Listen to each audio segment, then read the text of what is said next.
Señores, comienzo de semana, día para dialogar con el profesor Gerardo Caetano, que está en la ciudad de Buenos Aires, si tengo bien entendido. ¿Qué tal, Gerardo? ¿Cómo estás? ¿Qué tal, Jorge? Así es. Estoy en Buenos Aires para participar en un seminario internacional bien interesante. ¿Sobre qué tema, Gerardo? Bueno, es un tema que tiene mucha vigencia. Su título es Mutaciones de la Democracia. Y tiene una participación internacional en donde, si bien la mayoría somos latinoamericanos, bueno, hay europeos y hay asiáticos y africanos. Claro. Con lo que bueno, el análisis proyecta una perspectiva global muy, pero muy interesante. Sí, realmente. Más temprano, Gerardo, dábamos información con respecto a nuestro país y también de la región. Hablábamos, mencionamos lo de Argentina, ya que estás en Argentina, se conocen los candidatos, pero mencionábamos especialmente lo de Brasil y la situación, cómo comienza esta semana, con movilizaciones, con otras movilizaciones que se anuncian, con un informe del ejército brasileño que ha trascendido y que señala que este tipo de manifestaciones llegaron para quedarse durante un tiempo en el Brasil. Ayer veía programas en la Argentina y también en programas en Colombia, NT24 concretamente, donde se mencionaba que lo que ocurre en Brasil genera, según la experiencia que se dio tanto en países árabes como en Europa, efectos contagios y que los gobiernos deben tomar en cuenta todo esto. Bueno, en Brasil lo que algunos señalan, hay una gran discusión, dicen que si Dilma cede, esto va a ser la oficialización de este tipo de manifestaciones. Otros dicen que, por el contrario, la actitud de Dilma es la más sensata, la de escuchar a la gente. El 75% de los brasileños, según encuestas, están de acuerdo con las protestas. Se habla ya de la candidatura de Lula, a pesar de que, como señalábamos, los hechos que originalmente de alguna manera se mencionaban con respecto a actos de corrupción en el gobierno brasileño, que no era, por supuesto, el único asunto, ¿verdad?, que se exponía por parte de los manifestantes, bueno, habían ocurrido justamente en la época de Lula y no de la de Dilma, pero las multitudes muchas veces no discriminan. Se quiso tomar por asalto una gobernación en la jornada de anoche. Estoy buscando la gobernación que, bueno, ahora te la cito, y se están tomando medidas especiales para la llegada del Papa a Brasil. Un panorama realmente fuerte, ¿no? Sin duda, y bueno, muy interpelante para el análisis. En primer lugar, hay que proyectar el análisis con mucha cautela. Perdón, Gerardo, perdón que te interrumpa. En Curitiba fue donde yo quedé en deuda con la información. Se intentó concretamente tomar la gobernación de Curitiba. Adelante, perdón. No, se impone la cautela en el análisis y sobre todo la cautela en relación a cómo esto seguiría. En primer lugar, fue un acontecimiento, como han sido los acontecimientos en el mundo más o menos vinculados con esta referencia de los llamados indignados, imprevistos. Esto es la primera característica que tienen. Moisés Naim, un experto en relaciones internacionales, en medio de esta avalancha de análisis, propone hace unos días en el diario El País de Madrid un análisis bien interesante a propósito de eso. Y él destaca algunas características que serían comunes. Una de ellas es la dimensión imprevista de este tipo de circunstancias. Son pequeños incidentes, dice Naim, que se hacen grandes. Y recordemos, la primavera árabe empezó cuando un joven vendedor ambulante de frutas no pudo soportar más el abuso de las autoridades, se inmoló prendiéndose fuego. Cierto. Eso generó un proceso bueno, que ha sido uno de los procesos más relevantes de las últimas décadas. En Chile, porque hay que recordar que Brasil no es el primer episodio en América Latina, en Chile fue también un tema muy concreto, los costos de la universidad. En Turquía, en donde se hablaba del milagro turco en materia económica, fue, la disposición a propósito de un parque en la capital. En Brasil, lo que despierta el movimiento es la tarifa de los autobuses, aun cuando son pequeños incidentes que desatan una lógica que rápidamente desborda la primera demanda. Así como no se puede explicar a primera mano lo que ocurre y por qué ocurre, es muy difícil prever cómo sigue. Los gobiernos inicialmente, por lo general, reaccionan mal. No advierten la dimensión potencial que tienen estos acontecimientos. Y en forma más tardía o más temprana, cambian su opción. Yo creo que, por ejemplo, el discurso de Dilma y la forma en que Dilma Rousseff cambia una actitud inicial en donde el gobierno federal había respaldado a los gobiernos que habían aumentado, a los gobiernos estaduales que habían aumentado el precio del boleto, el cambio de postura es un cambio correcto, y Dilma, como ha quedado demostrado, logra no la desaparición de las manifestaciones, pero sí una inflexión a la baja de las manifestaciones. Dicen ahí que las protestas no tienen líderes ni cadenas de mando. Esto es bien importante por cuanto le dan a este tipo de protestas una gran capacidad interpelante, claro, pero no tienen capacidad propositiva. ¿Con quién negocias? Los otros días te decía justamente, eso. El cuarto elemento es: no hay con quién negociar. No hay con quién negociar ni a quién encarcelar, porque tienen una naturaleza absolutamente informal, absolutamente espontánea. Son movimientos básicamente de opinión pública, no de ciudadanía, por lo cual multiplican demandas, muchas de ellas contradictorias entre sí, no son articulables en términos de un programa político alternativo, y entonces es muy difícil tramitarlos. Y así como pueden levantarse y generar una ola de interpelación muy fuerte, sí. En algunos lugares han tenido, no creo para nada que este sea el caso de Brasil, pero en algunos lugares han tenido una gran capacidad destituyente, o sea, interpelan a los gobiernos de tal modo que los gobiernos no pueden hacer, no saben qué hacer, y muchas veces caen. Es lo que pasó en varios países de la llamada primavera árabe, pero no tienen capacidad instituyente, no generan gobiernos, desafían a gobiernos instalados, pero no generan gobiernos. Es muy difícil, por no decir imposible, pronosticar las consecuencias, cómo siguen estos movimientos. Pueden desaparecer en poco tiempo, pueden instalarse y configurar, embriones de protesta y de interpelación. Y el sexto punto tiene mucho que ver con Brasil, porque dicen ahí, la prosperidad no compra la estabilidad.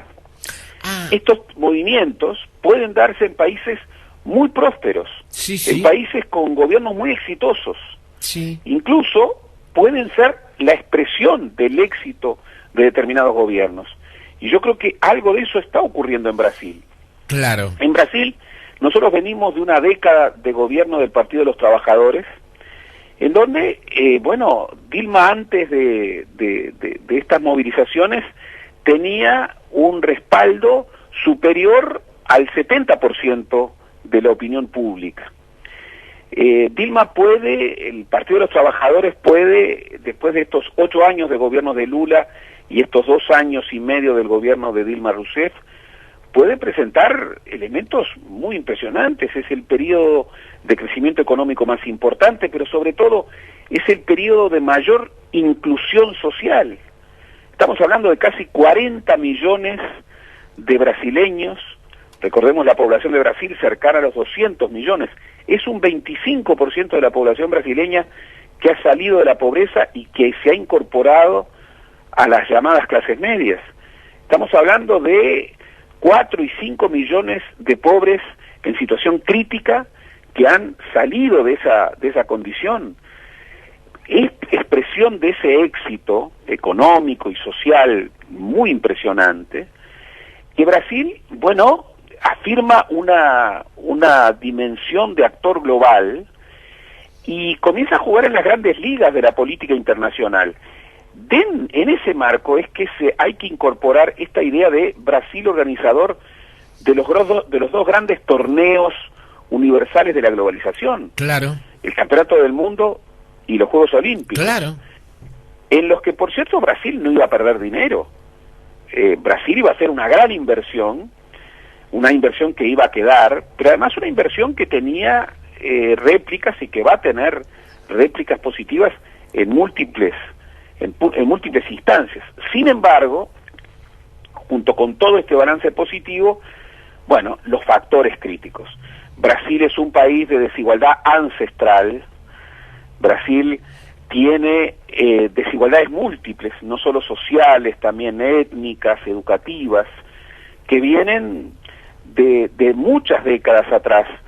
Brasil tiene megaciudades que tienen problemas gigantescos. Por ejemplo, su sistema de transporte en las grandes ciudades está totalmente colapsado. Brasil tiene un desequilibrio muy grande en áreas sociales muy claves, como educación y salud. Ahora están diciendo... Y todo esto... Sí.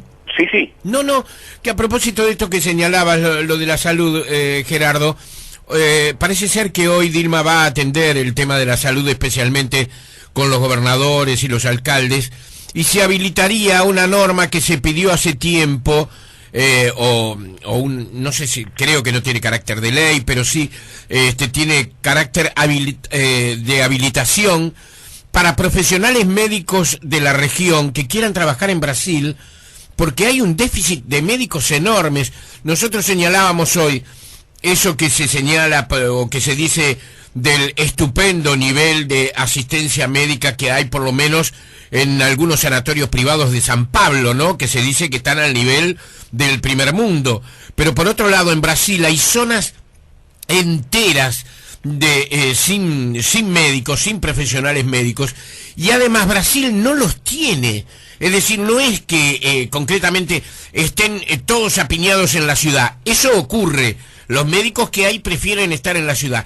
Pero independientemente de eso, no tiene la cantidad de médicos suficiente como para satisfacer una demanda tan esencial. Y entonces se habilitaría a médicos, hoy decíamos, por ejemplo, médicos uruguayos, que si quieren ir a trabajar a Brasil, a cierta zona de Brasil, lo harían bajo toda la protección de la ley y los derechos de un médico brasileño. Sin duda. Además debemos advertir, Brasil es un país continente, es el único país continente, claro, de América del Sur. Brasil está teniendo 200 millones de personas, pero así como hablamos de que 40 millones de brasileños salieron de la pobreza en estos 10 años y se incorporaron en la clase media, esos 40 millones de pobres que salen de la pobreza comienzan a tener una nueva dimensión del poder social. La frontera entre lo que se puede hacer y lo que no se puede hacer cambia. Eso es uno de los grandes éxitos de estos 10 años del gobierno del Partido de los Trabajadores. Pero eso no compra estabilidad. Por el contrario, eso puede generar mayor capacidad de demanda social. Es un éxito del gobierno del Partido de los Trabajadores, pero no necesariamente ese éxito se traduce en una situación de estabilidad. Por eso, revelar que en algún sentido estas grandes movilizaciones expresan, la protesta frente a situaciones muy críticas, a las que debemos sumar el tema de la corrupción y el tema del alto costo político de los salarios a los dirigentes políticos, que es enorme en Brasil. Bueno, todo esto es caldo de cultivo, pero también nos está hablando de una sociedad que en la década de los 90 no podía impulsar este tipo de movimientos. Claro. Porque no tenía esa capacidad de demanda, Claro. no tenía esa capacidad de protesta. Entonces, el hecho de decir, paradójicamente, que estas grandes movilizaciones que ponen en entredicho al gobierno del Partido de los Trabajadores es la expresión del éxito de esta última década, es algo que es muy paradójico, pero que todos los analistas, o buena parte de los analistas, establecen como algo correcto. Es también la expresión de una nueva movilización global a nivel internacional, que tiene que ver con la nueva concepción de la política de los jóvenes. Analistas que realmente se quedaron en el ayer han dicho que los jóvenes contemporáneos no son políticos, no tienen vocación política. Es un grave error, y este tipo de manifestaciones lo revela. Lo que tienen es una nueva concepción de la política.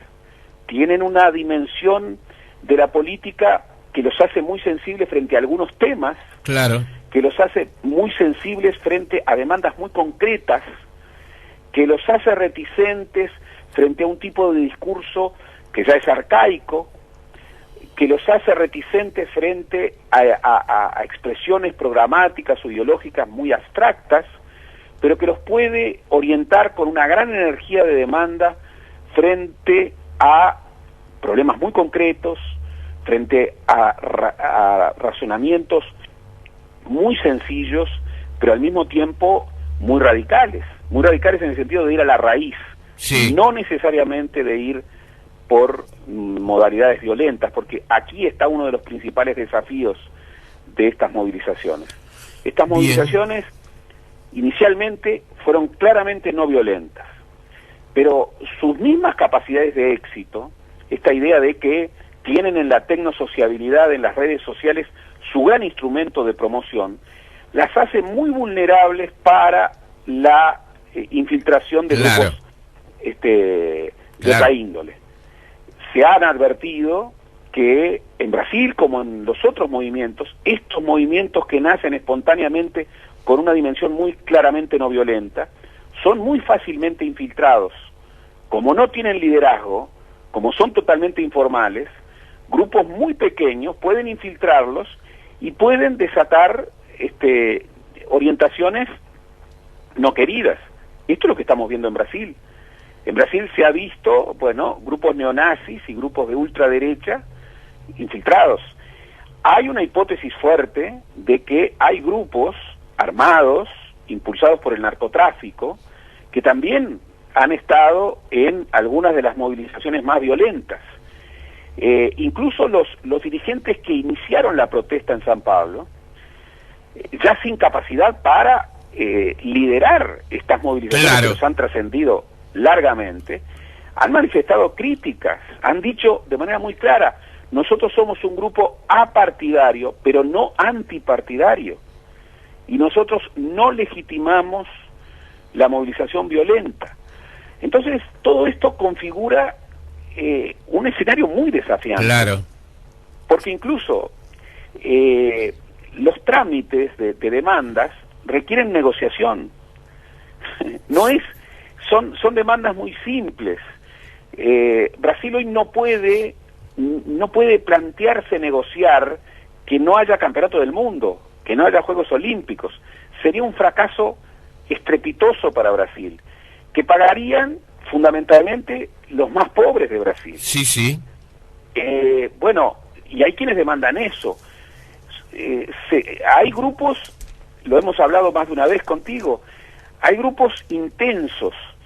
¿Qué son los grupos intensos? Los que tienen una única demanda. Esa demanda se convierte en su identidad, y por definición la identidad no se negocia. Entonces, ¿cómo tratar con ellos? ¿Cómo tratar con un actor que solamente demanda una única demanda, que puede asumir esa demanda como su identidad y que por definición no la puede negociar, y que a su vez puede entrar en movilizaciones sinérgicas con grupos que justamente levantan la demanda contraria y que también no negocian esa demanda? Sí. son movilizaciones muy difíciles, muy complejas, ante las que hay que actuar con mucha sagacidad política. Y aquí tenemos otra dimensión. Brasil está acostumbrado, como país gigantesco, como país con una gran masa marginalizada, a tener una policía y un ejército con un efecto represivo sin límites. La represión en Brasil es una represión, lo hemos visto. Muy dura, ¿eh? Durísima. Cuando, Brasil encaró el campeonato del mundo, la policía y el ejército entraron en las favelas. Sí. Favelas muchas veces tomadas por el narcotráfico. Y entraron con métodos realmente durísimos. Todo esto genera un enorme desafío para el gobierno brasileño actual. No creo, pero repito, es muy difícil de pronosticar nada. Hay que tener una enorme cautela en el análisis. Lo que pasó nadie lo previó, y esto debe llevar a mirar el fenómeno con ojos muy cautelosos. Sí. Pero no veo en el movimiento una capacidad destituyente. Yo no creo que esté en juego el gobierno de Eso Dilma parece Rousseff. bastante lejano, ¿eh? Muy lejano. Sí. Incluso no hay que apurarse en la traducción político-electoral de esta movilización. Hoy yo leía en la prensa que, ese respaldo de más del 70% hoy en intención de voto, diría que Dilma Rousseff ya no puede ganar la próxima elección, y ya se está hablando de que Lula sería el candidato. Es muy apresurado. Son olas que, como se levantan, pueden bajar. Bien. Y con la misma celeridad con la que se han instalado, retirarse, pueden descender. Bien. Claro, tienen como clave la tecnosociabilidad. Y allí la capacidad del manejo de la información es clave. Había un investigador que decía, la clave de estos movimientos no es la información, es la difusión de la información. Sí, sin duda. Y la difusión de la información, tú lo sabes mejor que nadie, ya no la tienen. No, por supuesto. Ya no la tienen los medios de comunicación institucionalizados. La tiene la Internet. Sí, además en forma instantánea. Más. ¿Cómo? Además en forma instantánea. Instantánea. Y entonces, esta idea de un sentimiento de indignación frente a una represión desmesurada, es el factor que enciende más las movilizaciones populares. Esto no quiere decir que no hubiera caldo de cultivo. Sí. Por supuesto que lo había. Había problemas. Tras el éxito de una década de gobierno con crecimiento, con inclusión social, con grandes obras de infraestructura, había caldo de cultivo. Y nadie lo vio. Lo cual, es un desafío a ir más allá de la superficie. Sí. Pero nadie puede pronosticar mucho lo que va a pasar. Vamos a ver. Incluso se ha hablado mucho de hasta qué punto esto que ha pasado en otros países del mundo, el efecto dominó, el movimiento de los indignados en la primavera árabe, el movimiento de los indignados en Europa, el movimiento de indignados en los Estados Unidos, hasta qué punto esto puede darse en Sudamérica. Es muy pronto para saberlo. Sí. Hay países de Sudamérica que uno diría en el análisis previo, pero repito, es un análisis que está desafiado, que hay que suspender para ver qué es lo que está pasando. Uno hubiera dicho que había muchos otros países sudamericanos que en una lista de posibles movilizaciones de indignados estaban antes que Brasil. Uno diría, por ejemplo, Argentina. Claro. Uno diría, Venezuela, después de las circunstancias de la última elección. Uno lo vio en Chile. Sí. Hay países en donde una movilización de indignados es muy difícil. El primero de ellos, Uruguay. ¿Por qué? Y como lo demuestra la jornada cívica de ayer, en el Uruguay los partidos políticos siguen siendo actores decisivos.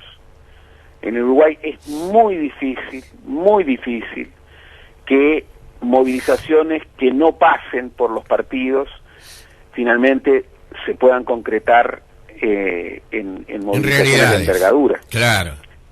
Esto es una cosa muy atípica en América Latina. Sí. En América Latina los partidos pesan poco y sus aparatos hoy están desafiados.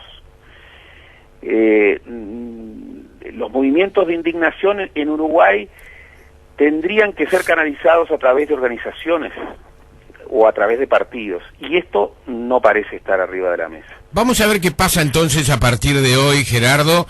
Seguramente este es un fenómeno que de pronto, como tú decías, puede diluirse tan rápido como vino y tanto como sorprendió. Al llegar puede sorprendernos al retirarse. Es un fenómeno de cualquier manera interesante, y es buena esa precisión que hacías sobre Uruguay.